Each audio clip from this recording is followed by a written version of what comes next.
भगवद गीता का प्रथम अध्याय प्रथम श्लोक से विस्तार पूर्वक प्रारंभ करते हैं। पांडवों ने 12 वर्ष का वनवास और 1 वर्ष का अज्ञातवास समाप्त होने पर जब प्रतिज्ञा के अनुसार अपना आधा राज्य मांगा, तब दुर्योधन ने आधा राज्य तो क्या, तीखी सुई की नोक के बराबर जमीन बिना युद्ध के देनी स्वीकार नहीं की। अतः पांडवों ने माता कुंती की आज्ञा के अनुसार युद्ध करना स्वीकार कर लिया। इस प्रकार पांडवों और कौरवों का युद्ध होना निश्चित हो गया और तदनुसार दोनों ओर से युद्ध की तैयारी होने लगी। महर्षि वेदव्यास जी का धृतराष्ट्र पर बहुत स्नेह था। उस स्नेह के कारण उन्होंने धृतराष्ट्र के पास आकर कहा कि युद्ध होना और उसमें क्षत्रिय का महान संहार होना अविश्वामी है, इसे कोई टाल नहीं सकता।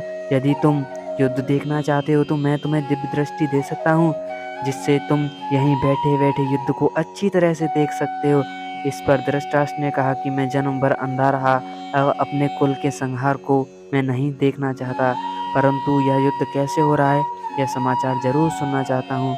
तब व्यास जी ने कहा कि मैं संजय को दिव्य दृष्टि देता हूँ, जिससे यह संपूर्ण युद्ध को, संपूर्ण घटनाओं को, सैनिकों को, मन में आई हुई बातों को भी जान लेगा, सुन लेगा, देख लेगा और सब बातें तुम्हें भी सुना देगा। ऐसा कहकर व्यास जी ने संजय को दिव्य दृष्टि प्रदान की। निश्चित समय अनुसार कुरुक्षेत्र में युद्ध आरंभ हुआ। 10 दिन तक संजय युद्ध स्थल में ही रहे। जब पितामह भीष्म बाणों के द्वारा रथ से गिर गए, तब संजय ने हस्तिनापुर में आकर धृतराष्ट्र को यह समाचार सुनाया। इस समाचार को सुनकर धृतराष्ट्र को बड़ा दुख हुआ और वे विलाप करने लगे। फिर उन्होंने संजय से युद्ध का सारा वृत्तांत सुनने के लिए कहा। भगवद गीता अध्याय 1 श्लोक नंबर 1। धृतराष्ट्रवाच धर्मक्षेत्रे कुरुक्षेत्रे समवेता युजुत्सव मामका पांडवाश्चैव किम कुर्वत संजय। धृतराष्ट्र बोले, हे संजय, धर्मभूमि कुरुक्षेत्र में इकट्ठे हुए युद्ध की इच्छा वाले मेरे और पांडवों के पुत्रों ने भी क्या किया, इसकी व्याख्या सुनिए। धर्म क्षेत्रे कुरुक्षेत्रे, कुरुक्षेत्र में देवताओं ने यज्ञ किया था। राजा कुरु ने भी यहाँ तपस्या की थी। यज्ञाति धर्म में कार्य होने से तथा राजा कुरु की तपस्या भूमि होने से इसको धर्म भूमि कुरुक्षेत्र कहा गया है। यहाँ धर्म क्षेत्र और कुरुक्षेत्र पदों में क्षेत्र शब्द देने में धृतराष्ट्र का अभिप्राय है कि यह अपनी कुरुवंशियों की भूमि है।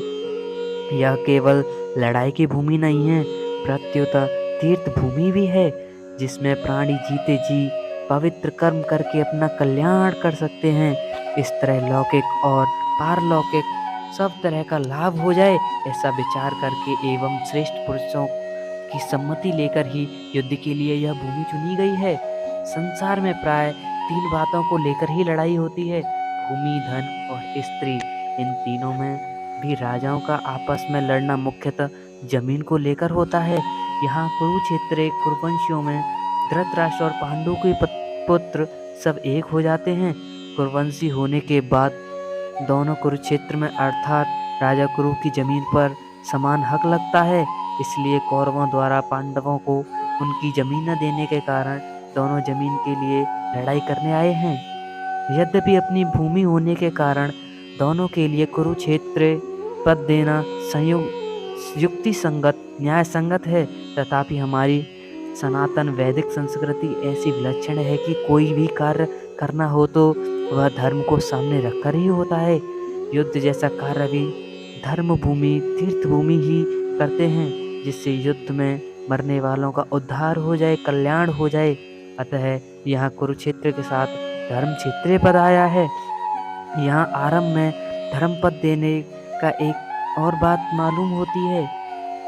अगर आरंभ के धर्म पद में धर लिया जाए और 98वें अध्याय के अंतिम श्लोक में मम पद में मन लिया जाए तो धर्म शब्द बनता है।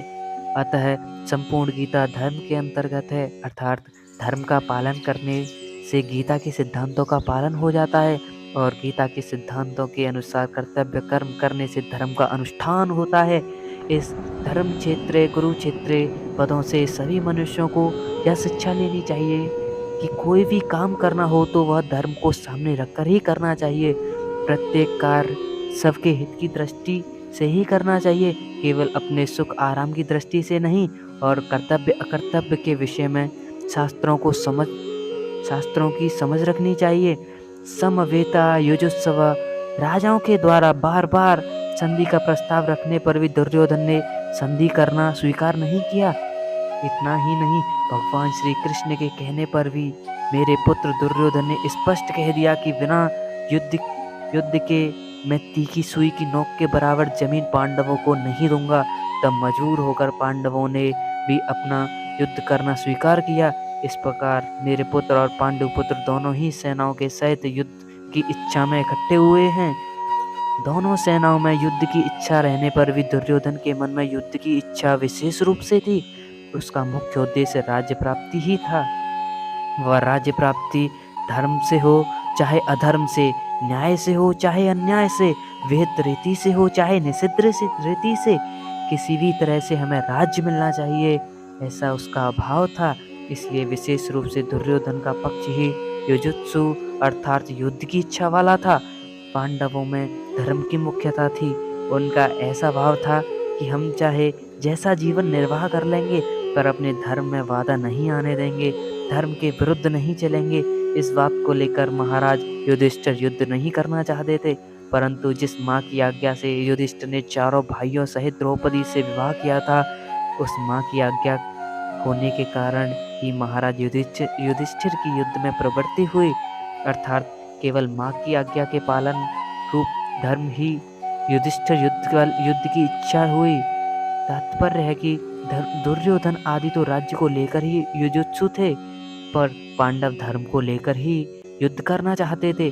माम का पांडवाश्चैव का अर्थ है पांडव धृतराष्ट्र को अपने बड़े पिता के बड़े भाई होने से पिता के समान समझते थे और उनकी आज्ञा का पालन करते थे।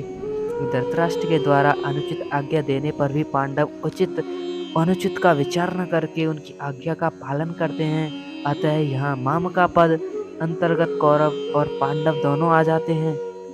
फिर भी पांडवा पद अलग देने का तात्पर्य है कि धृतराष्ट्र का अपने पुत्रों और पांडु के पुत्रों में समान भाव नहीं था, उनमें पक्षपात था, अपने पुत्रों के प्रति मोह था। वे दुर्योधन आदि को तो अपना मानते थे, पर पांडवों को अपना नहीं मानते थे। इस कारण उन्होंने अपने पुत्रों के लिए माम का और पांडु के पुत्रों के लिए पांडवा पद का प्रयोग किया, क्योंकि जो भाव भीतर होते हैं वे ही प्राय वाणी से बाहर निकलते हैं। इस द्वैधी भाव के कारण ही धृतराष्ट्र को अपने कुल के संहार का दुख भोगना पड़ा। इससे मनुष्य मात्र को यह शिक्षा लेनी चाहिए कि वह अपने घरों में, मोहल्लों में, गांव में, प्रांतों में, देशों में, संप्रदायों में द्वेषी भाव न रखे। अर्थात ये अपने हैं, ये दूसरे हैं, ऐसा भाव न रखे, कारण कि द्वैधी भाव से आपस में प्रेम स्नेह नहीं होता, प्रत्युत कलह होती है। यहाँ पांडवा पद के साथ एक पद देने का तात्पर्य है कि पांडव तो बड़े धर्मात्मा हैं, अतः उन्हें युद्ध नहीं करना चाहिए था, परंतु वे भी युद्ध के लिए रणभूमि में आ गए हैं। वहां आकर उन्होंने क्या किया? मामका और पांडवा, इनमें से पहले मामका पद का उत्तर संजय आगे के श्लोक में 13वें श्लोक तक देंगे कि आपके पुत्र दुर्योधन ने पांडवों की सेना को देखकर द्रोणाचार्य के मन में पांडवों के प्रति द्वेष पैदा करने के लिए उनके सामने उनके पास जाकर पांडवों के मुख्य सेनापतियों के नाम लिए। उसके बाद दुर्योधन ने अपनी सेना के मुख्य योद्धाओं के नाम लेकर उन्हें रण कौशल आदि की प्रशंसा की। दुर्योधन को प्रसन्न करने के लिए भीष्म ने जोर से शंख बजाया। उसको सुनकर कौरव सेना में शंख आदि बाजे बज उठे। फिर 14वें श्लोक से 19वें श्लोक तक पांडवा पद का उत्तर देंगे कि रथ में बैठे हुए पांडव पक्षीय भगवान श्री कृष्ण ने शंख बजाया। उसके बाद अर्जुन, भीम, युधिष्ठिर, नकुल, सहदेव आदि ने अपने अपने शंख बजाए, जिससे दुर्योधन की सेना का हृदय दहल गया। उसके बाद संजय पांडवों की बात कहते कहते 20वें श्लोक से श्री कृष्ण और अर्जुन के संवाद का प्रसंग आरंभ करेंगे। किम कुर्वत, किम शब्द के 3 अर्थ होते हैं, विकल्प, निंदा और प्रश्न। युद्ध हुआ कि नहीं, इस तरह का विकल्प तो यहाँ लिया नहीं जा सकता, क्योंकि 10 दिन तक युद्ध हो चुका है और भीष्म जी को रथ से गिरा देने के बाद संजय हस्तिनापुर आकर धृतराष्ट्र को वहाँ की घटना सुना रहे हैं। मेरे और पांडु के पुत्रों ने क्या किया, जो कि युद्ध कर बैठे।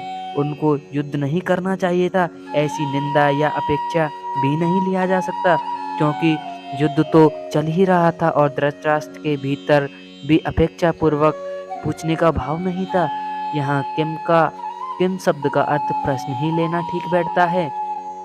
धृतराष्ट्र संजय से भिन्न भिन्न प्रकार की छोटी बड़ी सब घटनाओं को अनुक्रम से विस्तार पूर्वक ठीक ठीक जानने के लिए ही प्रश्न कर रहे हैं। मेरे पुत्र और पांडु के पुत्र इस मतभेद से ही राग द्वेष पैदा हुए, जिससे लड़ाई हुई, हलचल हुई। धृतराष्ट्र के भीतर पैदा हुए राग द्वेष का फल यह हुआ कि 100 के 100 कौरव मारे गए, पर पांडव एक भी नहीं मारा गया। जैसे दही बिलोते हैं तो उसमें हलचल पैदा होती है, जिससे मक्खन निकलता है, ऐसे ही मामका और पांडवा के भेद पैदा हुए। हलचल अर्जुन के मन में कल्याण की अभिलाषा जागृत हुई, जिससे भगवत गीता रूपी मक्खन निकला।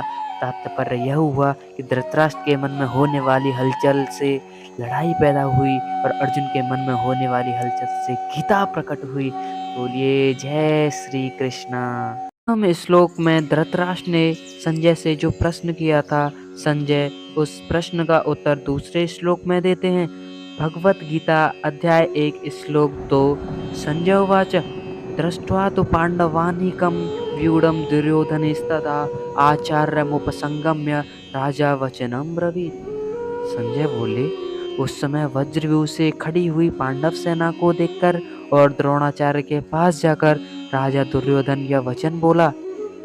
जिस समय दोनों सेनाएं युद्ध के लिए खड़ी हुई थी, उस समय की बात संजय यहाँ तथापत से कहते हैं, कारण कि धृतराष्ट्र का प्रश्न युद्ध की इच्छा वाले मेरे और पांडु के पुत्रों ने क्या किया, इस विषय को सुनने के लिए ही है। पांडव की सेना वज्रव्यूह से खड़ी हुई सेना को देखने का तात्पर्य है कि पांडवों की सेना बड़े ही सुचारू रूप से और एक ही भाव से खड़ी थी, अर्थात उनके सैनिकों में दो भाव नहीं थे, मतभेद नहीं था। उनके पक्ष में धर्म और भगवान श्री कृष्ण थे। जिसके पक्ष में धर्म और भगवान होते हैं, उसका दूसरों पर बड़ा असर पड़ता है। इसलिए संख्या में कम होने पर भी पांडवों की सेना तेज और प्रभावशाली थी और उसका प्रभाव दूसरों पर पड़ता था। अतः पांडव सेना का दुर्योधन पर भी बड़ा असर पड़ा, जिससे वह द्रोणाचार्य के पास जाकर नीति युक्त गंभीर वचन बोलता है। दुर्योधन को राजा कहने का तात्पर्य है कि धृतराष्ट्र सबसे अधिक अपनापन दुर्योधन में ही था। परंपरा की दृष्टि से भी युवराज दुर्योधन ही था। राज्य के सब कार्यों की देखभाल दुर्योधन ही करता था। धृतराष्ट्र तो नाम मात्र के लिए राजा थे, युद्ध में प्रमुख हेतु तो दुर्योधन ही था। इन सभी कारणों से संजय ने दुर्योधन के लिए राजा पद का प्रयोग किया है। द्रोणाचार्य के पास जाने में मुख्यतः 3 कारण मालूम देते हैं। अपना स्वार्थ सिद्ध करने के लिए, अर्थात द्रोणाचार्य के भीतर पांडवों के प्रति द्वेष पैदा करने और उनके अपने पक्ष में विशेषता से करने के लिए दुर्योधन द्रोणाचार्य के पास गया। व्यवहार में गुरु के नाते आदर देने के लिए भी द्रोणाचार्य के पास जाना उचित ही था। तीसरा कारण यह है, मुख्य व्यक्ति का सेना में यथास्थान खड़े रहना बहुत आवश्यक होता है, अन्यथा व्यवस्था बिगड़ जाती है। इसलिए दुर्योधन का द्रोणाचार्य के पास खुद का जाना उचित ही समझा। यहाँ शंका हो सकती है कि दुर्योधन को तो पितामह भीष्म के पास जाना चाहिए था, जो कि सेनापति थे, पर दुर्योधन गुरु द्रोणाचार्य के पास ही क्यों गए। इसका समाधान यह है कि द्रोण और भीष्म दोनों उभय पक्षपाती थे, अर्थात वे कौरव और पांडव दोनों का ही पक्ष रखते थे। उस सेना में भी द्रोणाचार्य को ज़्यादा राजी करना था, क्योंकि द्रोणाचार्य के साथ दुर्योधन गुरु के नाते तो स्नेह था, पर कुटुंब के नाते स्नेह नहीं था, और अर्जुन पर द्रोणाचार्य की विशेष कृपा थी। अतः उनको राजी करने के लिए दुर्योधन के पास जाना उचित ही था। व्यवहार में भी यही देखा जाता है, जिसके साथ स्नेह नहीं है, उससे अपना स्वार्थ सिद्ध करने के लिए मनुष्य उसको ज़्यादा आदर देना राजी समझता है। दुर्योधन के मन में यह विश्वास था कि भीष्म जी तो हमारे दादा ही हैं, अतः उनके पास न जाऊं तो भी कोई बात नहीं, न जाने से अगर वे नाराज भी हो जाएंगे तो मैं किसी तरह से उनको राजी कर लूँगा, कारण कि पितामह भीष्म के साथ दुर्योधन का कौटुंबिक संबंध और स्नेह था ही। भीष्म का भी उसके साथ कौटुंबिक संबंध और स्नेह था, इसलिए भीष्म जी ने दुर्योधन को राजी करने के लिए जोर से शंख बजाया। यह वचनम ब्रवीत कहने का पर्याप्त यह है क्योंकि अब्रवीत क्रिया के अंतर ही वचनम आ जाता है, और अर्थात दुर्योधन बोलेगा तो वचन ही बोलेगा, इसलिए यहाँ वचनम शब्द की आवश्यकता नहीं थी। फिर भी वचनम शब्द देने का तात्पर्य है कि दुर्योधन नीति युक्त गंभीर वचन बोलता है, जिससे द्रोणाचार्य के मन में पांडवों के प्रति द्वेषभाव पैदा हो जाए और वे हमारे ही पक्ष में रहते हुए ठीक तरह से युद्ध करें, जिससे हमारी विजय हो जाए, अर्थात हमारा स्वार्थ सिद्ध हो जाए। बोलिए जय श्री कृष्ण। भगवद गीता के प्रथम अध्याय का 3रा श्लोक प्रारंभ करते हैं। द्रोणाचार्य के पास जाकर दुर्योधन क्या वचन बोला, इस श्लोक में देखते हैं। पश्यताम पांडुपुत्राणाम आचार्य महती च मूम व्यूढ़ं द्रुपदपुत्रेण तव शिष्येण धीमता। संजय बोले, हे आचार्य, आपके बुद्धिमान शिष्य द्रुपद पुत्र धृष्टद्युम्न के द्वारा व्यूह रचना से खड़ी की हुई पांडवों की इस बड़ी भारी सेना को देखिए। इस श्लोक की व्याख्या देखते हैं। द्रोण के लिए आचार्य संबोधन देने में दुर्योधन का यह भाव मालूम देता है कि आप हम सब के कौरवों और पांडवों के आचार्य हैं। शस्त्र विद्या सिखाने वाले होने से आप हम सबके गुरु हैं, इसलिए आपके मन में किसी का भी पक्ष या आग्रह नहीं होना चाहिए। तब शिष्येण धीमता पदों के प्रयोग से दुर्योधन का यह भाव है कि आप इतने सरल हैं कि अपने मारने के लिए पैदा होने वाले धृष्टद्युम्न को भी आपने अस्त्र शस्त्र की विद्या सिखाई, और वह आपका शिष्य धृष्टद्युम्न इतना बुद्धिमान है कि उसने आपको मारने के लिए आपके ही अस्त्र शस्त्र की विद्या सीखी। द्रुपद पुत्रेण पद कहने का तात्पर्य यह है कि आपको मारने के लिए उद्देश्य को लेकर ही द्रुपद पुत्र ने याज और उपयाज नामक ब्राह्मणों से यज्ञ कराया, जिससे धृष्टद्युम्न पैदा हुआ। वहीं यह द्रुपद पुत्र धृष्टद्युम्न आपके सामने सेनापति के रूप में खड़ा है। यद्यपि दुर्योधन यहाँ द्रुपद पुत्र के स्थान पर धृष्टद्युम्न भी कह सकता था, तथापि द्रोणाचार्य के साथ द्रुपद जो बैर रखता था, उस बैर भाव को याद दिलाने के लिए दुर्योधन यहाँ द्रुपद पुत्रेण शब्द का प्रयोग करता है, और अब बैर निकालने का अच्छा मौका है। यह बात द्रोणाचार्य को समझाता है। पांडुपुत्राणाम एता व्यूढ़ाम महती च मूम पश्य। द्रुपद पुत्र के द्वारा पांडवों की इस व्यूहकार खड़ी बड़ी भारी सेना को देखिए। तात्पर्य है कि जिन पांडवों पर आप स्नेह रखते हैं, उन्हीं पांडवों ने आपके प्रतिपक्ष में खास आपको मारने वाले द्रुपद पुत्र को सेनापति बनाकर व्यूह रचना करने का अधिकार दिया है। अगर पांडव आपसे स्नेह रखते तो कम से कम आपको मारने वाले को तो अपनी सेना का मुख्य सेनापति नहीं बनाते, इतना अधिकार तो नहीं देते, परंतु सब कुछ जानते हुए भी उन्होंने उसी को सेनापति बनाया है। यद्यपि कौरवों की अपेक्षा पांडवों की सेना संख्या में कम थी, अर्थात कौरवों की सेना 11 अक्षौणी और पांडवों की सेना 7 अक्षौणी थी, तथापि दुर्योधन पांडवों की सेना को बड़ी भारी बता रहा है। पांडवों की सेना को बड़ी भारी कहने में दो भाव मालूम देते हैं। पहला भाव, पांडवों की सेना ऐसे ढंग से व्यूहकार खड़ी हुई थी जिससे दुर्योधन थोड़ा सेना भी बहुत बड़ी दिख रही थी, और दूसरा कारण यह है, पांडव सेना में सब के सब योद्धा एक मतक थे, एकाएक थे, कारण पांडवों की थोड़ी सी सेना बल में उत्साह में बड़ी मालूम दे रही थी।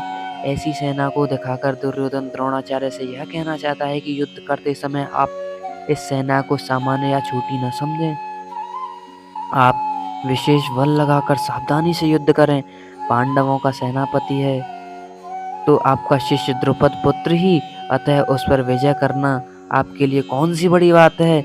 एताम पश्याम कहने का तात्पर्य यह है कि पांडव सेना युद्ध के लिए तैयार होकर सामने खड़ी है, अतः हम लोग इस सेना पर किस तरह से विजय कर सकते हैं, इस विषय में आपको जल्दी से जल्दी निर्णय लेना चाहिए। द्रोणाचार्य से पांडवों की सेना देखने के लिए प्रार्थना करके अब दुर्योधन उन्हें पांडव सेना के महारथियों को दिखाता है। भगवत गीता अध्याय 1 श्लोक 4, 5 और 6। संजय उवाच अत्र शूरा महेशवासा भीमा अर्जुन समायुधि युयुधानो विराटश्च द्रुपदश्च महारथा दृष्टकेतुश्चेकितान् काशीराजश्च वीर्यवान् पुरजित कुन्ती भोजश्च शैव्यश्च नरपुंगव युधामन्युश्च विक्रांत उत्तमोजाश्च वीर्यवान् सवध्रो द्रौपदेयाश्च सर्व एव महारथा। संजय बोले, यहाँ पांडवों की सेना में बड़े बड़े सूरवीर हैं जिनके बहुत बड़े बड़े धनुष हैं तथा जो युद्ध में भीम और अर्जुन के समान हैं। उनमें युयुधान, सात्विक राजा विराट और महारथी द्रुपद भी हैं। दृष्टकेतु और चेकितान तथा पराक्रमी काशीराज भी हैं। फुर्जित और कुंती भोज ये दोनों भाई तथा मनुष्यों में श्रेष्ठ सैव्य भी हैं। पराक्रमी युधामन्यु और पराक्रमी उत्तमोजा भी हैं। सुभद्रा पुत्र अभिमन्यु और द्रौपदी के 5 पुत्र भी हैं। ये सब के सब युद्ध काल में महारथी हैं। अत्र शूरा महेश भाषा भीमा अर्जुन समायुधि। जिसने बाण चलाए जाते हैं, फेंके जाते हैं, उनका नाम ईश्वास अर्थात धनुष है। ऐसे बड़े बड़े ईश्वास यानी धनुष जिनके पास हैं वे सभी महेश्वास हैं। तात्पर्य है कि बड़े धनुर्धर बाण चढ़ाने एवं प्रत्यांश खींचने में बहुत बल लगता है। जोर से खींचकर छोड़ा गया बाण विशेष मार करता है। ऐसे बड़े बड़े धनुषों पास में होने के कारण ये सभी बहुत बलवान और शूरवीर हैं। ये मामूली योद्धा नहीं हैं। युद्ध में ये भीम और अर्जुन के समान हैं, अर्थात बल में ये भीम के समान और अस्त्र शस्त्र की विद्या में अर्जुन के समान। युयुधान सात्विक ने अर्जुन से अस्त्र शस्त्र की विद्या सीखी, इसलिए भगवान श्री कृष्ण के द्वारा दुर्योधन को नारायणी सेना देने पर भी वह कृतज्ञ होकर अर्जुन के पक्ष में ही रहा, दुर्योधन के पक्ष में नहीं आया। द्रोणाचार्य के मन में अर्जुन के प्रति द्वेष भाव पैदा करने के लिए दुर्योधन महारथियों में सबसे पहले अर्जुन के शिष्य युयुधान का नाम लेता है। तात्पर्य है कि इस अर्जुन को तो देखिए, इसने आपसे ही अस्त्र शस्त्र चलाना सीखा और आपने अर्जुन को यह वरदान भी दिया है कि संसार में तुम्हारे समान कोई धनुर्धर न हो, ऐसा प्रयत्न करूंगा। इस तरह आपने तो अपने शिष्य अर्जुन पर इतना स्नेह रखा, पर वह कृतघ्न होकर आपके विपक्ष में लड़ने के लिए खड़ा है, जबकि अर्जुन का शिष्य युयुधान उसी के पक्ष में खड़ा है। विराटश्च जिसके कारण हमारे पक्ष का वीर सुशर्मा अपमानित किया गया, आपको समूह अस्त्र शस्त्र से मोहित होना पड़ा और हम लोगों को भी अपनी गायें छोड़कर युद्ध से भागना पड़ा। वह राजा विराट आपके प्रतिपक्ष में खड़ा है। राजा विराट के साथ द्रोणाचार्य का ऐसा कोई बैरभाव या द्वेषभाव नहीं था, परंतु दुर्योधन यह समझता है कि अगर युयुधान के बाद ये द्रुपद का नाम लेगा तो द्रोणाचार्य के मन में यह भाव आ सकता है कि दुर्योधन पांडवों के विरोध में मेरे को उकसाकर युद्ध के लिए विशेषता से प्रेरणा कर रहा है तथा मेरे मन में पांडवों के प्रति बैरभाव पैदा कर रहा है। इसलिए दुर्योधन द्रौपद के नाम से पहले विराट का नाम लेता है, जिससे द्रोणाचार्य मेरी चालाकी न समझ सके और विशेषता से युद्ध करे। आपने तो द्रौपद को पहली मित्रता याद दिलाई, पर उसने सभा में यह कहकर आपका अपमान किया कि मैं राजा हूँ और तुम भिक्षुक हो, अतः मेरी और तुम्हारी मित्रता कैसी, तथा बैर भाव के कारण आपको मारने के लिए पुत्र भी पैदा किया। वही महारथी द्रौपद आपसे लड़ना आपके विपक्ष में खड़ा है। दृष्टकेतु कितना मूर्ख है कि जिसके पिता से शिशुपाल को कृष्ण ने भरी सभा में चक्र से मार डाला, उसी कृष्ण के पक्ष में यह लड़ने के लिए खड़ा है। चेकितान, यह सब वासुदेव सेना तो हमारी ओर से लड़ने के लिए तैयार है और यह यादव चेकितान पांडवों की सेना में खड़ा है। काशी राजश्च वीर्यवान, यह काशीराज बड़ा ही सूरवीर और महारथी है, यह भी पांडवों की सेना में खड़ा है, इसलिए आप सावधानी से युद्ध करना क्योंकि यह बड़ा पराक्रमी है। पुरजित कुंती भोजश्च, यद्यपि पुरजित और कुंती भोज ये दोनों कुंती के भाई होने के कारण हमारे और पांडवों के मामा हैं, तथापि इनके मन में पक्षपात होने के कारण ये हमारे विपक्ष में युद्ध करने के लिए खड़े हुए हैं। सैवश्च नरपुंगव, यह सैव्य युधिष्ठिर का ससुर है। यह मनुष्यों में श्रेष्ठ और बहुत बलवान है। परिवार के नाते यह भी हमारा संबंधी है, परंतु यह पांडवों की सेना में हमारे विपक्ष में खड़ा है। युधामन्युश्च विक्रांत उत्तमोजाश्च वीर्यवान, पांचाल देश के बड़े बलवान और वीर योद्धा युधामन्यु तथा उत्तमोजा मेरे वैरी अर्जुन के रथ के पहियों की रक्षा में नियुक्त किए गए हैं। आप इनकी ओर एक नजर भर के देखिए। सौभद्र, यह कृष्ण की बहन सुभद्रा का पुत्र अभिमन्यु है। यह बहुत शूरवीर है। इसने गर्भ में ही चक्रव्यूह भेदन की शिक्षा सीखी थी, अतः चक्रव्यूह रचना के समय आप इसका ख्याल रखें। द्रौपदेयाश्च, युधिष्ठिर, भीम, अर्जुन, नकुल और सहदेव, इन पांचों के द्वारा द्रौपदी के गर्भ से क्रमश प्रतिविधिन, सुतसोम, श्रुतकर्मा, शतानीक और शत्रुसेन पैदा हुए हैं। इन पांचों को आप देख लीजिए। द्रौपदी ने भरी सभा में मेरी हंसी उड़ाकर मेरे हृदय को जलाया है। उसी के इन पांचों पुत्रों को युद्ध में मारकर आप उसका बदला चुकाएं। सर्व एवं महारथा, ये सब के सब महारथी हैं, जो शस्त्र और शस्त्र विद्या दोनों में प्रवीण हैं और युद्ध में अकेले एक साथ ही 10,000 धनुर्धारी योद्धाओं का संचालन करते हैं। उस वीर को महारथी कहते हैं।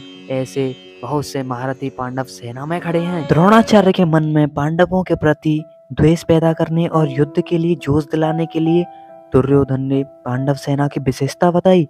दुर्योधन के मन में विचार आया कि द्रोणाचार्य पांडवों के पक्षपाती हैं ही, अतः वे पांडव सेना की महत्ता सुनकर मेरे को यह कह सकते हैं कि जब पांडव सेना में इतनी विशेषता है तो हम उनके साथ संधि क्यों नहीं कर लेते। ऐसा विचार आते ही दुर्योधन आगे के 3 श्लोकों में अपनी सेना की विशेषता बताता है। भगवद गीता अध्याय 1 श्लोक 7। संजय उवाच अस्माकं तु विशिष्टाये तान्य बुद्धि द्विजोत्तम नायका मम सैन्यस्य संज्ञार्थम ताम्र भीमिते। संजय बोले, हे द्विजोत्तम, हमारे पक्ष में भी जो मुख्य हैं उन पर भी आप ध्यान दीजिए। आपको याद दिलाने के लिए मेरी सेना के जो नायक हैं उनको मैं कहता हूँ। अस्माकं तु विशिष्टाये तान्य बुद्धि द्विजोत्तम। दुर्योधन द्रोणाचार्य से कहता है कि हे द्विश्रेष्ठ, जैसे पांडवों की सेना में श्रेष्ठ महारथी हैं, ऐसे ही हमारी सेना में भी उनसे कम विशेषता वाले महारथी नहीं हैं। प्रत्युत उनकी सेना के महारथियों की अपेक्षा ज़्यादा ही विशेषता रखने वाले हैं। उनको भी आप समझ लीजिए। तीसरे श्लोक में पश्य और यहाँ निबोध क्रिया देने का तात्पर्य है कि पांडवों की सेना तो सामने खड़ी है, इसलिए उसको देखने के लिए दुर्योधन पश्य, देखिए, क्रिया का प्रयोग करता है, परंतु अपनी सेना के लिए नहीं करता, क्योंकि अर्थात अपनी सेना की तरफ द्रोणाचार्य की पीठ है, इसलिए उसको देखने की बात न कहकर उन पर ध्यान देने के लिए दुर्योधन निबोध क्रिया का प्रयोग करता है।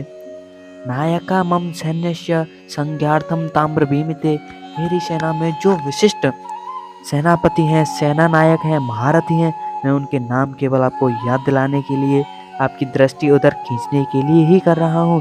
संज्ञार्थम पद का तात्पर्य है कि हमारे बहुत से सेना नायक हैं, उनके नाम भी मैं कहता हूँ, इसलिए मैं उनका केवल संकेत मात्र करता हूँ, क्योंकि आप तो सबको जानते ही हैं।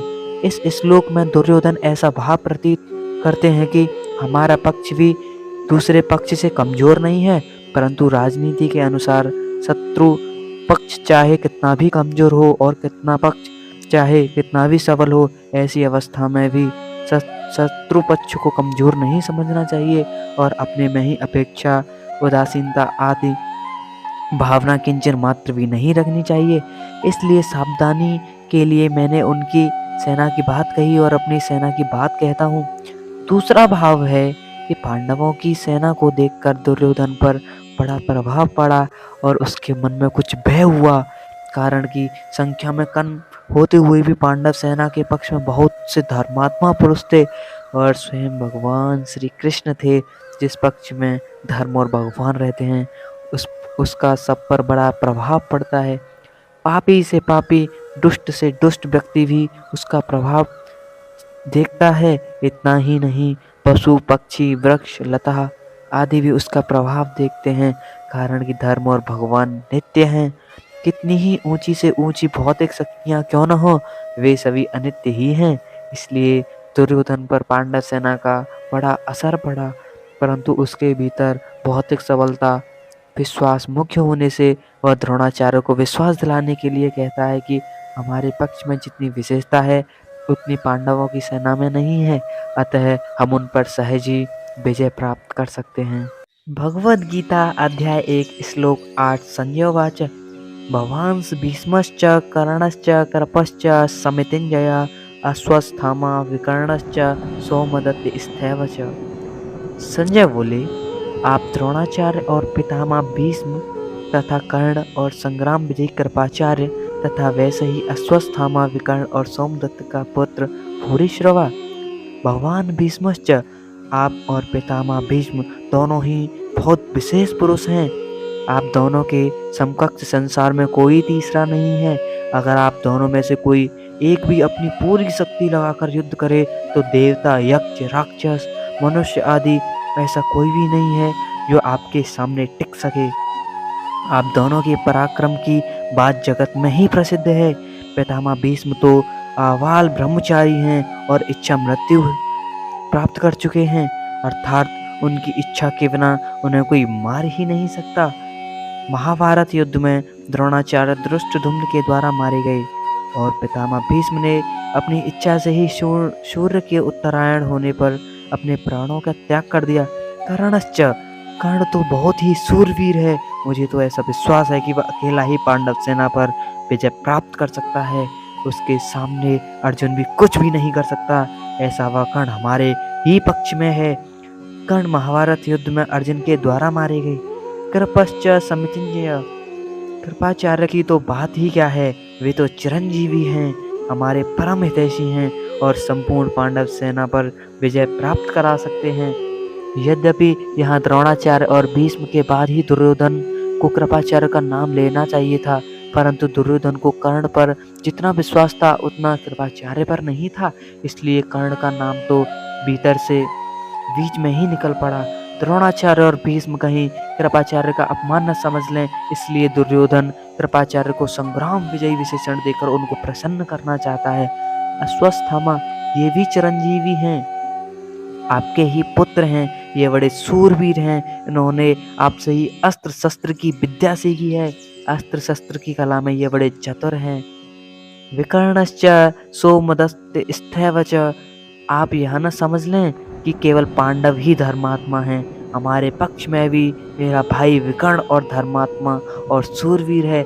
ऐसे ही हमारे प्रतिमाह शांतु के भाई वाहिक के पुत्र तथा सोमदत्त के पुत्र भूरिश्रवा भी बड़े धर्मात्मा हैं।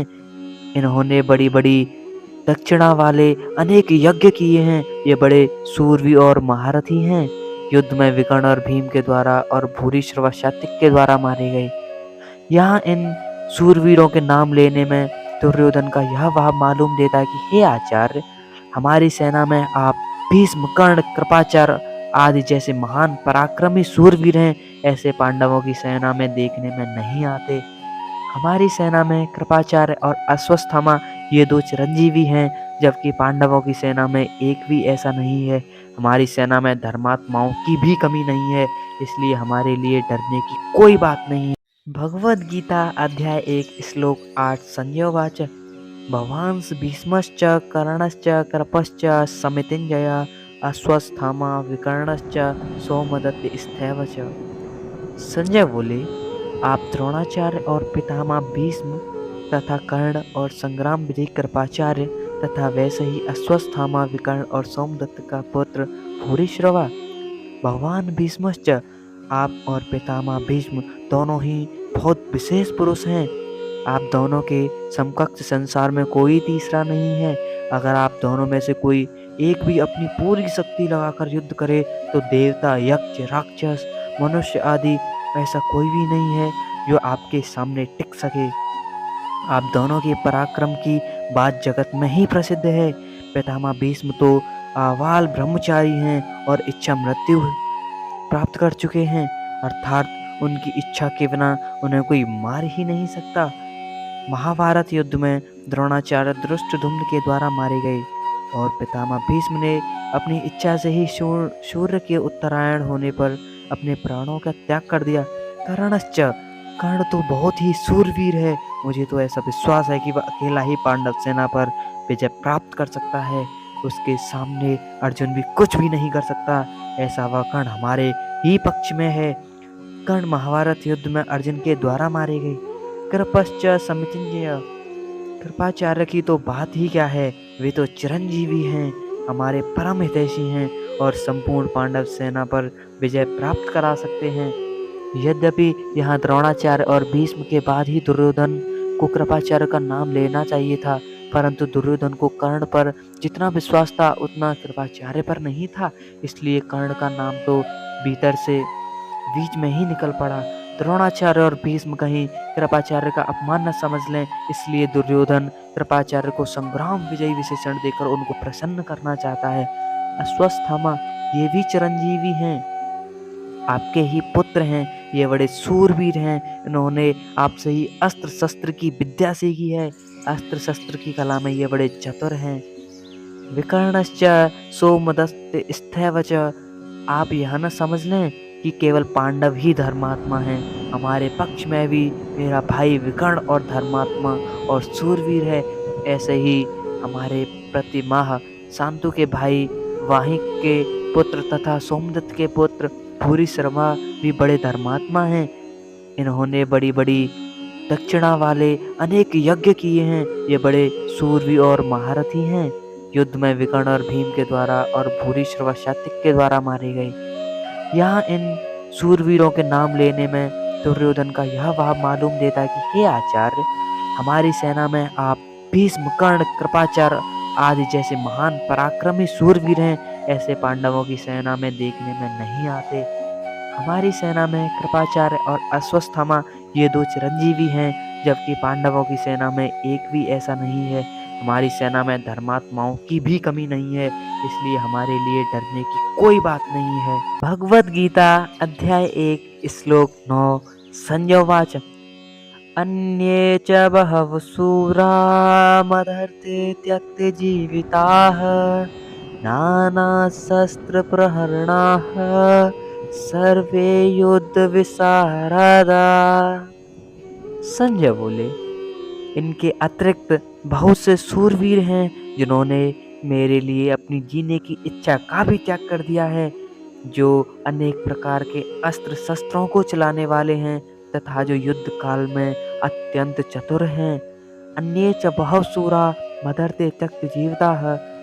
दुर्योधन बोलते हैं, मैंने अभी तक अपनी सेना के जितने सूरवीरों के नाम लिए हैं, उनके अतिरिक्त भी हमारी सेना में वाहिक, शल्य, भगदत्त, जयद्रथ आदि बहुत से सूरवीर महारथी हैं, जो मेरी भलाई के लिए, मेरी ओर से लड़ने के लिए अपनी जीने की इच्छा का भी त्याग कर चुके हैं। वे मेरी विजय के लिए मर भी जाएं तो भी युद्ध से नहीं हटेंगे। उनकी मैं आपके सामने क्या कृतज्ञता प्रकट करूं।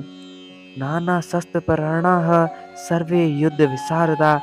ये सभी लोग हाथों में रखकर प्रहार करने वाले तलवार, गदा, त्रिशूल आदि नाना प्रकार के शस्त्रों में कला में निपुण हैं और हाथ से फेंककर प्रहार करने वाले बाण, तोमर, शक्ति आदि अस्त्रों को चलाने में भी निपुण हैं। युद्ध कैसे भी करना हो, किस तरह से, किस पैंतरे से, किस युक्ति से करना चाहिए, सेना को किस तरह खड़ी करनी चाहिए आदि युद्ध की कलाओं में ये बड़े निपुण हैं और कुशल हैं। दुर्योधन की बातें सुनकर जब द्रोणाचार्य कुछ भी नहीं बोले, तब अपनी चालाकी न चल सकने से दुर्योधन के मन में क्या विचार आते हैं, इसको संजय श्लोक 10 में प्रकट करते हैं। भगवद गीता अध्याय 1 श्लोक 10 संजय उवाच अपर्याप्तं तस्माकं बलं भीमा विरक्षितं पर्याप्तं त्वदमेतेषां बलं भीमा विरक्षितं। संजय बोले, द्रोणाचार्य को चुप देखकर दुर्योधन के मन में विचार हुआ कि वास्तव में हमारी वह सेना पांडवों पर विजय करने में अपर्याप्त है, असमर्थ है, क्योंकि उसके संरक्षक उभय पक्षपाती भीष्म हैं। परंतु इन पांडवों की सेना हम पर विजय करने में पर्याप्त है, समर्थ है, क्योंकि इसके संरक्षक निस्सेनापति भीमसेन हैं। अपर्याप्तम तस्माकं बलम भीमा विरक्षितम। अर्थात अधर्म अन्याय के कारण दुर्योधन के मन में भय होने से वह अपनी सेना के विषय में सोचता है कि हमारी सेना बड़ी होने पर भी, अर्थात पांडवों की अपेक्षा 4 अक्षौहिणी अधिक होने पर भी पांडवों पर विजय करने में तो असमर्थ ही है। कारण कि हमारी सेना में मतभेद है, उसमें इतनी एकता, निर्भयता, निसंकोचता नहीं है जितनी कि पांडव सेना में है। हमारी सेना के मुख्य संरक्षक पितामह भीष्म उभय पक्षपाती हैं, अर्थात उनके भीतर कौरव और पांडव दोनों का ही पक्ष है। वे कृष्ण के बड़े भक्त हैं, उनके हृदय में युधिष्ठिर का बड़ा आदर है, अर्जुन पर भी उनका बड़ा स्नेह है, इसलिए वे हमारे पक्ष में रहते हुए भी भीतर से पांडवों का ही भला चाहते हैं। वे ही भीष्म हमारी सेना के मुख्य सेनापति हैं। ऐसी दशा में हमारी सेना पांडवों के मुकाबले कैसे समर्थ हो सकती है? नहीं हो सकती। पर्याप्तम त्वदमेतेषा बलम भीमा विरक्षितम। परंतु यह जो पांडवों की सेना है, यह हमारे पर विजय करने में समर्थ है, कारण कि इनकी सेना में मतभेद नहीं है, प्रत्युत सभी एक मत होकर संगठित हैं। इनकी सेना का संरक्षक बलवान भीमसेन है, जो कि बचपन से ही मेरे को हराता आया है। यह अकेला ही मेरे 100 भाइयों सहित मुझे मारने की प्रतिज्ञा कर चुका है, अर्थात हमारा नाश करने पर तुला हुआ है। इसका शरीर वज्र के समान मजबूत है, इसको मैंने जहर पिलाया था तो भी यह नहीं मरा। ऐसा यह भीमसेन पांडवों की सेना का संरक्षक है, इसलिए यह सेना वास्तव में समर्थ है, पूर्ण है। यहाँ एक शंका हो सकती है कि दुर्योधन ने अपनी सेना के संरक्षक भीमसेन को मान लिया, जो कि सेनापति के पद पर नियुक्त है, परंतु पांडव सेना के संरक्षक के लिए भीमसेन का नाम लिया है, ना कि सेनापति के लिए। इसका समाधान यह है कि दुर्योधन इस समय सेनापतियों की बात सोच ही नहीं रहा, किंतु दोनों सेनाओं की शक्ति के विषय में सोच रहा है कि किस सेना की शक्ति अधिक है। दुर्योधन पर आरंभ से ही भीमसेन की शक्ति का, बलवत्ता का अधिक प्रभाव पड़ा है, अतः वह पांडव सेना के संरक्षक के लिए भीमसेन का ही नाम लेता है। विशेष बात, अर्जुन कौरव सेना को देखकर किसी के पास न जाकर हाथ में धनुष उठाते हैं, पर दुर्योधन पांडव सेना को देखकर द्रोणाचार्य के पास जाता है और उनसे पांडवों की व्यूह रचना युक्त सेना को देखने के लिए कहता है। इससे सिद्ध होता है कि दुर्योधन के हृदय में भय बैठा हुआ है। भीतर में भय होने पर भी वह चालाकी से द्रोणाचार्य को प्रसन्न करना चाहता है, उनको पांडवों के विरुद्ध उकसाना चाहता है, कारण कि दुर्योधन के हृदय में अधर्म है, अन्याय है, पाप है। अन्यायी पापी व्यक्ति कभी निर्भय सुख शांति से नहीं रह सकता, यह नियम है। परंतु अर्जुन के भीतर धर्म है, न्याय है, इसलिए अर्जुन के भीतर अपना स्वार्थ सिद्ध करने के लिए चालाकी नहीं है, भय नहीं है, किंतु उत्साह है, वीरता है। तभी तो वो वीरता में आकर सेना निरीक्षण के लिए भगवान को आज्ञा देते हैं कि हे अच्युता, दोनों सेनाओं में मेरे रथ को खड़ा कर दीजिए। इसका तात्पर्य है जिसके भीतर ना स्वाधन संपत्ति का आश्रय है, आदर है, जिसके भीतर अधर्म है, अन्याय है, दुर्भाव है, उसके भीतर वास्तविक बल नहीं होता, वह भीतर से खोखला होता है और वह कभी निर्भय नहीं होता। परंतु जिसके भीतर अपने धर्म का पालन है और भगवान का आश्रय है, वह कभी भयभीत नहीं होता, उसका बल सच्चा होता है, वह सदा निश्चिंत और निर्भय रहता है। अतः अपना कल्याण चाहने वाले साधकों को अधर्म, अन्याय आदि का स्वार्थ त्याग करके और एकमात्र भगवान का आश्रय लेकर भगवत प्रतीर्थ अपने धर्म का अनुष्ठान करना चाहिए। भौतिक संपत्ति को महत्व देकर और संयोगजन्य सुख के प्रलोभन में फंसकर कभी अधर्म का आश्रय नहीं लेना चाहिए, क्योंकि इन दोनों से मनुष्य का कभी हित नहीं होता, प्रत्युत अहित ही होता है। अर्जुन ने अस्त्र शस्त्रों से सुसज्जित नारायणी सेना को छोड़कर निशस्त्र भगवान श्री कृष्ण को स्वीकारा था और दुर्योधन ने भगवान को छोड़कर उनकी नारायणी सेना को स्वीकारा था। तात्पर्य है कि अर्जुन की दृष्टि भगवान पर थी और दुर्योधन की वैभव पर थी। जिसकी दृष्टि भगवान पर होती है उसका हृदय बलवान होता है, क्योंकि भगवान का बल सच्चा है, परंतु जिसकी दृष्टि सांसारिक वैभव पर होती है उसका हृदय कमजोर होता है, क्योंकि संसार का बल कच्चा है। अब दुर्योधन पितामह भीष्म को प्रसन्न करने के लिए अपनी सेना के सभी महारथियों से बोला। भगवत गीता अध्याय 1 श्लोक 11।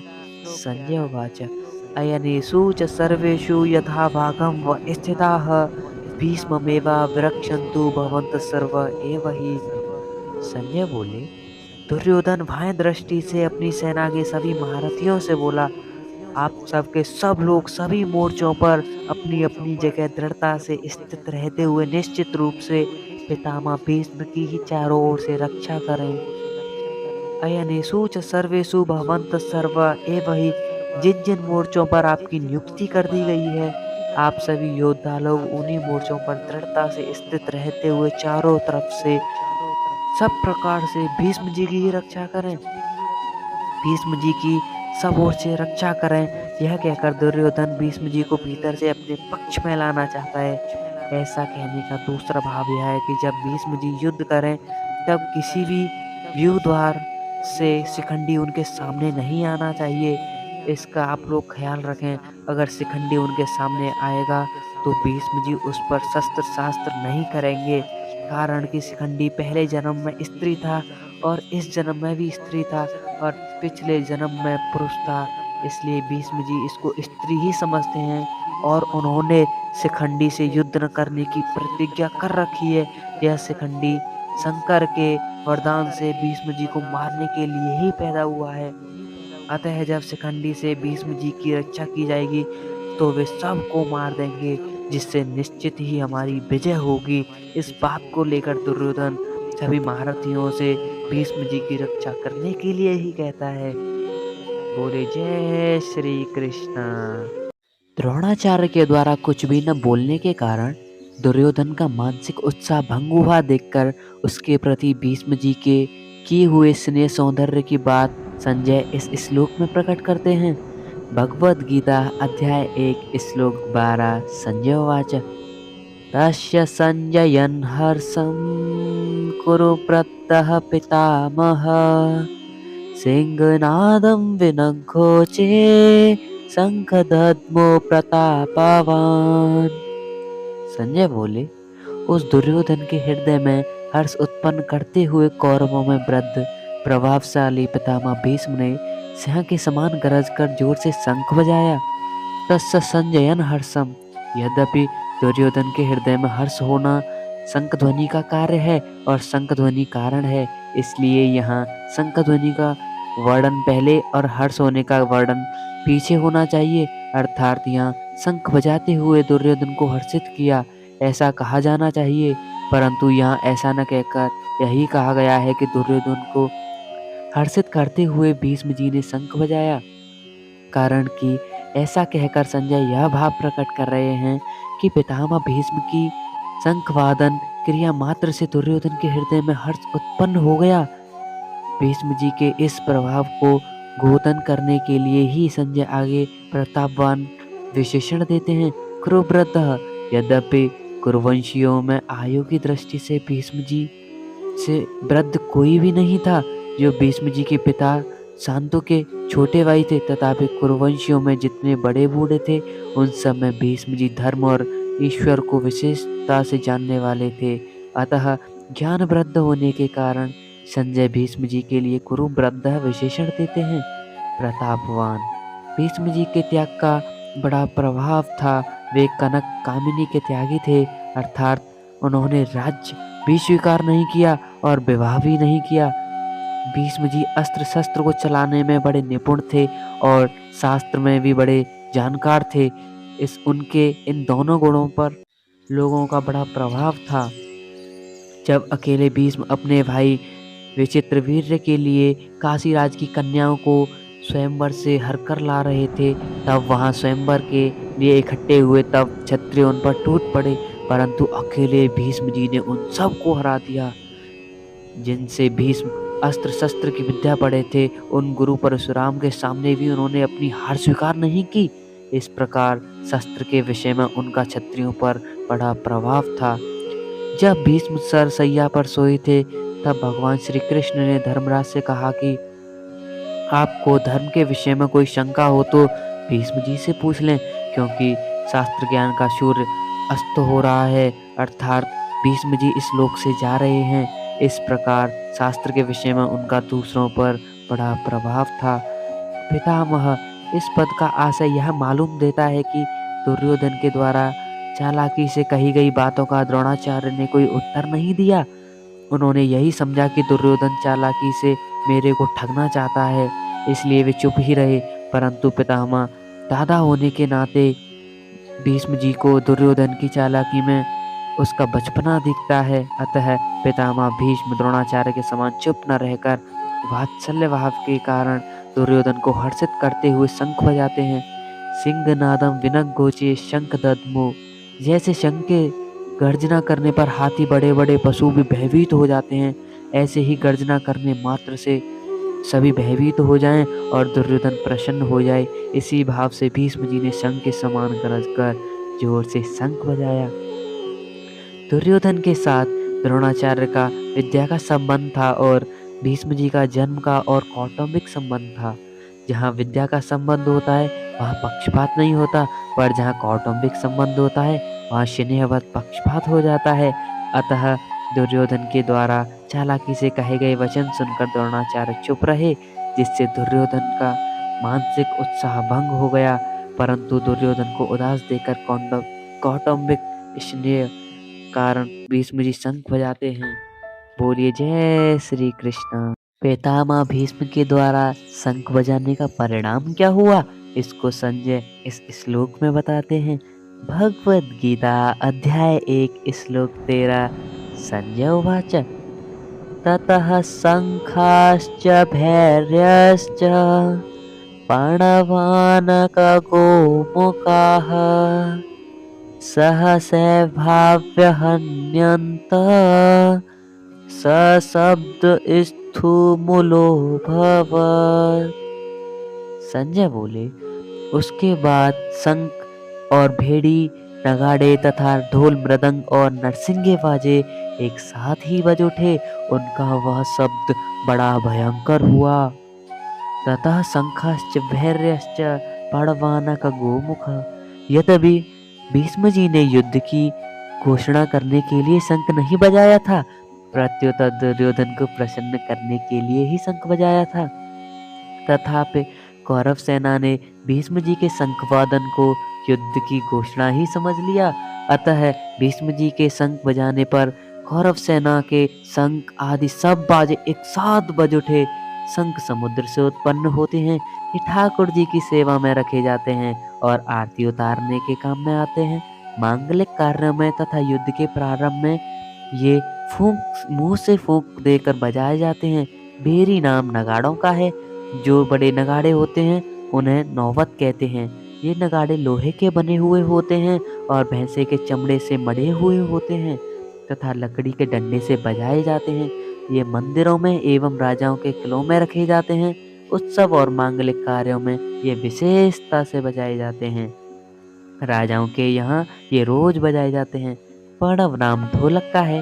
ये लोहे के अथवा लकड़ी के बने हुए और बकरे के चमड़े से मढ़े हुए होते हैं तथा हाथ से या लकड़ी के डंडे से बजाए जाते हैं। ये आकार में ढोलक की ही तरह होने पर भी ढोलक की तरह बड़े होते हैं। कार्य के आरंभ में प्रणवों को बजाना गणेश जी की पूजा के समान मांगलिक माना जाता है। आनक नाम मृदंग का है। इनको पखावज भी कहते हैं। आकार में ये लकड़ी की बनाई हुई ढोलक के समान ही होते हैं। ये मिट्टी के बने हुए चमड़े से मढ़े हुए तथा हाथ से बजाए जाते हैं। गोमुख नाम नरसिंगे का है। ये आकार में सांप की तरह टेढ़े होते हैं। इनका मुख गाय की तरह होता है। ये मुख की फूंक से बजाए जाते हैं। सहस्र भाव्य हन्यंत। कौरव सेना में उत्साह बहुत था, इसलिए पितामह भीष्म का शंख बजते ही कौरव सेना के सब बाजे अनायास ही एक साथ बज उठे। उनके बजने में देरी नहीं हुई तथा उनको बजाने में परिश्रम भी नहीं हुआ। सशब्द स्तुमुलोपवत्। अलग अलग विभागों में टुकड़ियों में खड़ी हुई कौरव सेना के शंख आदि बाजों का शब्द बड़ा भयंकर हुआ, अर्थात उनकी आवाज बड़ी जोर से गूंजती रही।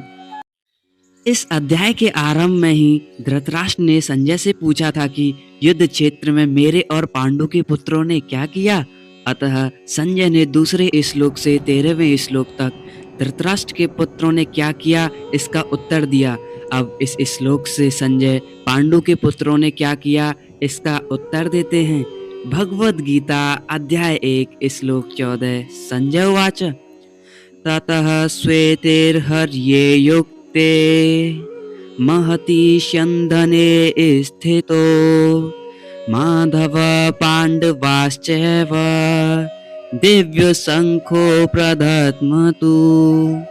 संजय बोले, उसके बाद सफेद घोड़ों से युक्त महान रथ पर बैठे हुए लक्ष्मीपति भगवान श्री कृष्ण और पांडु के पुत्र अर्जुन ने भी दिव्य शंखों को बड़े जोर से बजाया।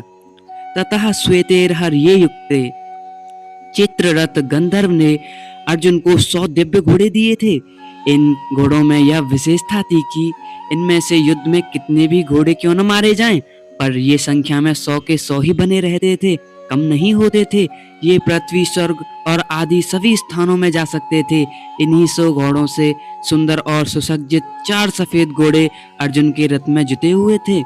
महती स्यंदने स्थितो, यज्ञों में आहुति रूप से दिए गए घी को खाते खाते अग्नि को अजीर्ण हो गया था।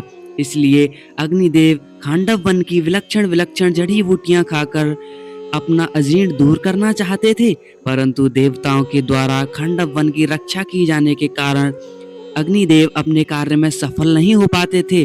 वे जब जब खांडव वन को जलाते तब तब इंद्र वर्षा कर देते, उसको बुझा देते। अंत में अर्जुन की सहायता से अग्नि ने उस पूरे वन को जलाकर अपना अजीर्ण दूर किया और प्रसन्न होकर अर्जुन को यह बहुत बड़ा रथ दिया। 9 बैलगाड़ियों में जितने अस्त्र शस्त्र आ सकते थे उतने अस्त्र शस्त्र इस रथ में पड़े रहते थे। यह सोने से मढ़ा हुआ और तेजोमय था। इसके पहिए बड़े ही दृढ़ और विशाल थे। इसकी ध्वजा बिजली के समान चमकती थी। यह ध्वजा 1 योजन यानी कि 4 कोस तक फहराया करती थी। इतनी लंबी होने पर भी इसमें न तो बोझ था, न यह कहीं रुकती थी और न कहीं वृक्ष आदि से अटकती ही थी। इस ध्वज पर हनुमान जी विराजमान थे। स्थितो कहने का तात्पर्य है कि उस सुंदर और तेजोमय रथ पर भगवान साक्षात भगवान श्री कृष्ण और उनके प्यारे भक्त अर्जुन विराजमान होने के साथ इस रथ की शोभा सुसज्जित हो रही थी। माधव पांडवाश्चैव, माँ नाम लक्ष्मी का है और धव नाम पति का, अतः माधव नाम लक्ष्मीपति का है। यहाँ पांडव नाम अर्जुन का है क्योंकि अर्जुन सभी पांडवों में मुख्य है। पांडवा नाम धनंजय, अर्जुन नर के और श्री कृष्ण नारायण के अवतार थे। महाभारत के प्रत्येक पर्व के आरंभ में नर अर्जुन और नारायण भगवान श्री कृष्ण को नमस्कार किया गया है। नारायणम नमस्कृतम नरः चैव नरोत्तम। इस दृष्टि से पांडव सेना में भगवान श्री कृष्ण और अर्जुन ये दोनों मुख्य थे। संजय ने भी सभी गीता के अंत में कहा है कि जहाँ योगेश्वर भगवान श्री कृष्ण और गांडीवधारी अर्जुन रहेंगे, वहीं पर श्री विजय विभूति और अटल नीति रहेगी। दिव्यो शंखो प्रदद्मतु, भगवान श्री कृष्ण और अर्जुन के हाथों में जो शंख थे वे तो तेजों में और अलौकिक थे। उन शंखों को उन्होंने बड़ी जोर से बजाया। यहाँ शंका हो सकती है कि कौरव पक्ष में मुख्य सेनापति पितामह भीष्म हैं, इसलिए उनका सबसे पहले शंख बजाना ठीक ही है। परंतु पांडव सेना में मुख्य सेनापति धृष्टद्युम्न के रहते हुए ही सारथी बने हुए भगवान श्री कृष्ण ने सबसे पहले शंख क्यों बजाया? इसका समाधान यह है, भगवान सारथी बने चाहे महारथी बने, उनकी मुख्यता कभी मिट नहीं सकती। वे जिस किसी भी पद पर रहें सदा सबसे बड़े ही बने रहते हैं, कारण कि वे अच्युत हैं, कभी च्युत नहीं रहते। पांडव सेना में भगवान श्री कृष्ण ही मुख्य थे और वे ही सबका संचालन करते थे। जब वे बाल्यावस्था में थे उस समय भी नंद उपनंद आदि उनकी बातें मानते थे, तभी तो उन्होंने बालक श्री कृष्ण के कहने पर परंपरा से चली आई इंद्र पूजा को छोड़कर गोवर्धन पूजा करनी शुरू कर दी। तात्पर्य है, भगवान जिस किसी अवस्था, जिस किसी स्थान और जहाँ भी रहते हैं वहाँ वे मुख्य ही रहते हैं। इसलिए भगवान ने पांडव सेना में सबसे पहले शंख बजाया। जो छोटा होता है वही ऊंचे स्थान पर नियुक्त होने से बड़ा माना जाता है। अतः जो ऊंचे स्थान के कारण अपने को बड़ा मानता है वह स्वयं वास्तव में छोटा होता है, परंतु जो स्वयं बड़ा होता है वह जहाँ भी रहता है उसके कारण वह स्थान बड़ा बन जाता है। जैसे भगवान यहाँ सारथी बने हैं तो उनके कारण यह सारथी स्थान भी ऊंचा हो गया है। बोलिए जय श्री कृष्ण। अब संजय आगे के 4 श्लोकों में पूर्व श्लोक का खुलासा करते हुए दूसरों के शंख वादन का वर्णन करते हैं। भगवद गीता अध्याय 1 श्लोक 15। संजय उवाच पांचजन्यं ऋषिकेशो देवदत्तं धनञ्जयः पौंड्रदद्मो महाशंखम् भीमकर्मावृकोदरः। संजय बोले, अंतर्यामी भगवान श्री कृष्ण ने पांचजन्य नामक तथा धनंजय अर्जुन ने देवदत्त नामक शंख बजाया और भयानक कर्म करने वाले वृकोदर भीम ने पौंड्र नामक महाशंख बजाया। पांचजन्यम ऋषि को केशव, सबके अंतर्यामी अर्थात सबके भीतर की बात जानने वाले साक्षात भगवान श्री कृष्ण ने पांडवों के पक्ष में खड़े होकर पांचजन्य नामक शंख बजाया। भगवान ने पांचजन्य नामक शंख रूपधारी दैत्य को मारकर उसको शंख रूप से ग्रहण किया था, इसलिए इस शंख का नाम पांचजन्य हो गया। देवदत्तम धनंजया, राजस्व यज्ञ के समय अर्जुन ने बहुत से राजाओं को जीतकर बहुत धन इकट्ठा किया, इस कारण अर्जुन का नाम धनंजय पड़ गया। निवातक चाही दैत्यों के साथ युद्ध करते समय इंद्र ने अर्जुन को देवदत्त नामक शंख दिया था। इस शंख की ध्वनि बड़े जोर से होती थी जिससे शत्रुओं की सेना घबरा जाती थी। इस शंख को अर्जुन ने बजाया। पौंड्रदद्मो महाशंखम भीम कर्मा वृकोदरः। हिडिंबासुर, बकासुर, जटासुर आदि असुरों तथा कीचक, जरासंध आदि बलवान वीरों को मारने के कारण भीमसेन का नाम भीमकर्मा पड़ गया। उनके पेट में जठराग्नि के सिवाय ब्रक नाम की एक विशेष अग्नि थी जिससे बहुत अधिक भोजन पचता था, इस कारण उनका नाम ब्रकोदर पड़ गया। ऐसे भीमकर्म ब्रकोदर भीमसेन ने बहुत बड़े आकार वाला पौंड्र नामक शंख बजाया। बोलिए जय श्री कृष्ण। भगवद गीता अध्याय 1 श्लोक 16। संजय उवाच अनंत विजयं राजा कुंतीपुत्रो युधिष्ठिरः नकुलः सहदेवश्च सुघोषमणिपुष्पको। संजय बोले, कुंती पुत्र राजा युधिष्ठिर ने अनंत विजय नामक शंख बजाया तथा नकुल और सहदेव ने सुघोष और मणिपुष्पक नामक शंख बजाए। अर्जुन, भीम और युधिष्ठिर ये तीनों कुंती के पुत्र हैं तथा नकुल और सहदेव ये दोनों माद्री के पुत्र हैं। यह विभाग दिखाने के लिए यहाँ युधिष्ठिर के लिए कुंती पुत्र विशेषण दिया गया है। युधिष्ठिर को राजा कहने का तात्पर्य है कि युधिष्ठिर जी वनवास के पहले अपने आधे राज्य इंद्रप्रस्थ के राजा थे और नियम के अनुसार 12 वर्ष वनवास और 1 वर्ष अज्ञातवास के बाद वे राजा होने चाहिए थे। राजा विशेषण देकर संजय यह भी संकेत करना चाहते हैं कि आगे चलकर धर्मराज युधिष्ठिर ही संपूर्ण पृथ्वी मंडल के राजा होंगे। भगवद गीता अध्याय 1 श्लोक 17-18। संजय उवाच काश्यश्च परमेश्वास शिखंडी च महारथः दृष्टधुम्नो विराटश्च सात्विकिश्च पराजित द्रुपदो द्रौपदेयाश्च सर्वशः पृथ्वीपते सौभद्रश्च महाबाहु शंखादद्मु पृथक पृथक। संजय बोले, हे राजन, श्रेष्ठ धनुष वाले काशीराज और महारथी शिखंडी तथा दृष्टधुम्न एवं राजा विराट और अजय सात्विक राजा द्रुपद और द्रौपदी के 5 पुत्र तथा लंबी लंबी भुजाओं वाले सुभद्रा पुत्र अभिमन्यु, इन सभी ने सब ओर से अलग अलग अपने अपने शंख बजाए। महारथी शिखंडी बहुत सूरवीर था। यह पहले जन्म में स्त्री काशीराज की कन्या अंबा था। इस जन्म में भी राजा द्रुपद को पुत्री रूप से प्राप्त हुआ था। आगे चलकर यही शिखंडी सुधाकर्ण नामक यक्ष से पुरुषत्व प्राप्त करके पुरुष बना। भीष्म जी इन सब बातों को जानते थे और शिखंडी को स्त्री ही समझते थे। इस कारण वे इस पर वाण नहीं चलाते थे।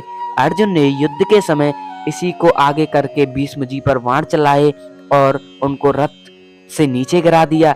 अर्जुन का पुत्र अभिमन्यु बहुत शूरवीर था। युद्ध के समय इसने द्रोणा निर्मित चक्रव्यूह में घुसकर अपने पराक्रम से बहुत से वीरों का संहार किया।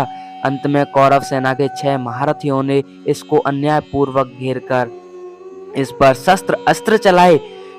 दुशासन पुत्र के द्वारा सिर पर गदा का प्रहार होने से इसकी मृत्यु हो गई। संजय ने शंखवादन के वर्णन में कौरव सेना के शूरवीरों में से केवल भीष्म जी का ही नाम लिया और पांडव सेना के शूरवीरों में से भगवान श्री कृष्ण, अर्जुन, भीम और 18 वीरों के नाम लिए। इससे ऐसा प्रतीत होता है कि संजय के मन में अधर्म के पक्ष यानी कौरव सेना के प्रति कोई आदर था ही नहीं, इसलिए वे अधर्म के पक्ष का वर्णन करना उचित नहीं समझते। परंतु उनके मन में धर्म के पक्ष पांडव सेना का आदर होने से और भगवान श्री कृष्ण तथा पांडवों के प्रति आदर भाव होने से वे उनके पक्ष का ही अधिक वर्णन करना उचित समझते हैं और उनके पक्ष का वर्णन करने में उनको आनंद आ रहा है। पांडव सेना के शंखवादन का कौरव सेना पर क्या असर हुआ, संजय इस बात को इस श्लोक में बताते हैं।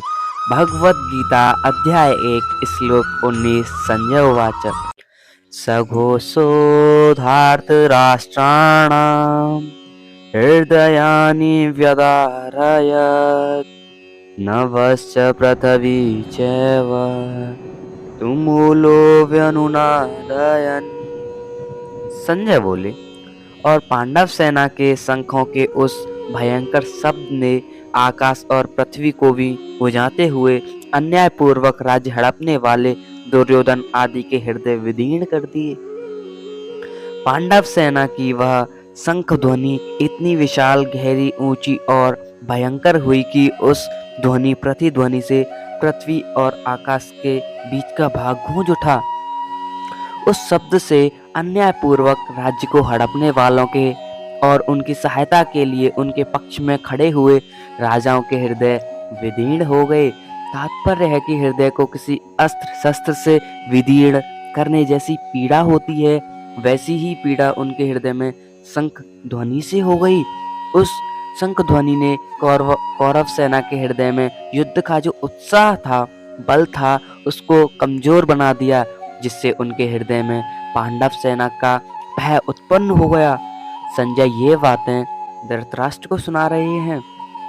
धृतराष्ट्र के सामने संजय का धृतराष्ट्र के पुत्रों अथवा संबंधियों के हृदय विदीर्ण कर दिए ऐसा कहना सभ्यतापूर्ण अथवा युक्ति संगत नहीं मालूम देता।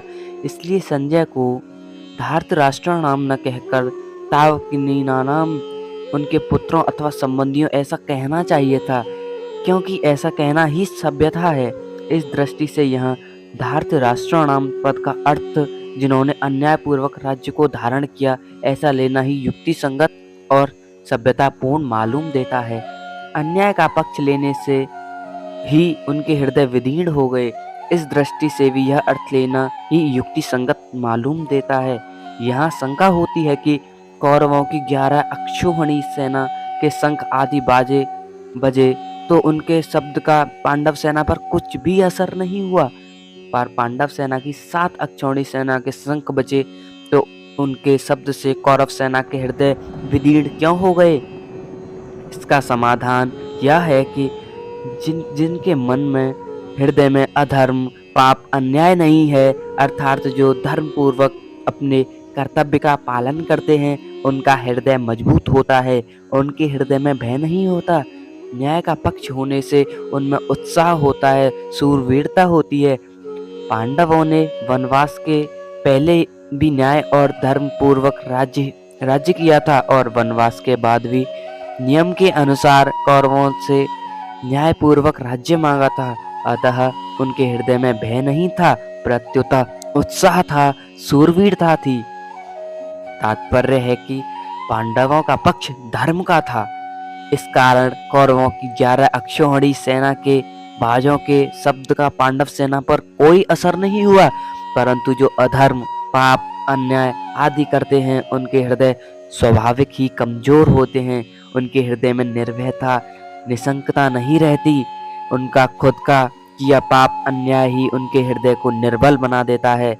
अधर्म अधर्मी को खा जाता है। दुर्योधन आदि ने पांडवों को अन्यायपूर्वक मारने का बहुत प्रयास किया। उन्होंने छल कपट से अन्यायपूर्वक पांडवों का राज्य छीना था और उनको बहुत कष्ट दिए थे। इस कारण उनके हृदय कमजोर, निर्मल हो चुके थे। तात्पर्य है कि कौरवों का पक्ष अधर्म का था, इसलिए पांडवों की 7 अक्षौहिणी सेना की शंख ध्वनि से उनके हृदय विदीर्ण हो गए। उनमें बड़े जोर की पीड़ा हो गई। इस प्रसंग से साधक को सावधान हो जाना चाहिए कि उसके द्वारा अपने शरीर, वाणी, मन किसी से भी कोई अन्याय और अधर्म का आचरण न किया जाए।